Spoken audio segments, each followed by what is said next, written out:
வணக்கம். திருக்குறள் அதிகாரம் 9 விருந்தோம்பல். குறள் 81. இருந்தோம்பி இல் வாழ்வது எல்லாம் விருந்தோம்பி வேளாண்மை செய்தல் பொருட்டு. விளக்க உரை. குடும்பத்தில் சிறப்பாக வாழ நம்முடைய வருமானத்தில் சேமித்து வைப்பதில்தான் இருக்கின்றது.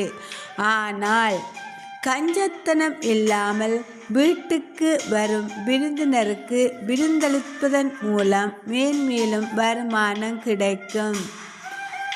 குறள். இருந்தோம்பி இல் வாழ்வது எல்லாம் விருந்தோம்பி வேளாண்மை செய்தல் பொருட்டு. விளக்க உரை. குடும்பத்தில் சிறப்பாக வாழ நம்முடைய வருமானத்தில் சேமித்து வைப்பதில்தான் இருக்கின்றது.